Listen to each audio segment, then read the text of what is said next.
నలుగురు నకిలీ పోలీసులను టోలీచౌకీ పోలీసులు అరెస్ట్ చేశారు. నిందితులు తాము పోలీసులమని చెప్పుకుంటూ అమాయకులను బెదిరించి వారి వద్ద నుంచి డబ్బులు వసూలు చేస్తున్నారని పోలీసులు తెలిపారు. ఈ నెల 15వ తేదీన ఎండి షహబాజ్ అతని స్నేహితుని వద్ద నుంచి పోలీసులమని బెదిరించి 54,000 రూపాయలు తీసుకుని పరారయ్యారని పోలీసులు చెప్పారు.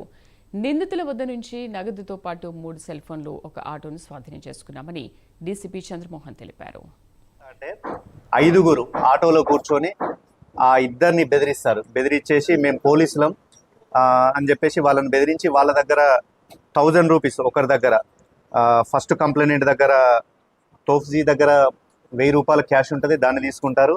రెండో విక్టిమ్ షాబాజ్ దగ్గర అతని దగ్గర డబ్బులు లేకపోయేసరికి అతను మొబైల్ ఫోన్ నుండి 4,450 రూపాయలు ఫోన్పే చేయించుకున్న తర్వాత ఈ అమౌంట్ మొత్తం వీళ్ళు డిస్ట్రిబ్యూట్ చేసుకొని తర్వాత వాళ్ళ జల్సాలకు యూజ్ చేస్తారు. ఇందులో కూడా మన వాళ్ళ చాకచక్యం చాలా పనికొచ్చింది. వెంటనే ఆ ఆటోను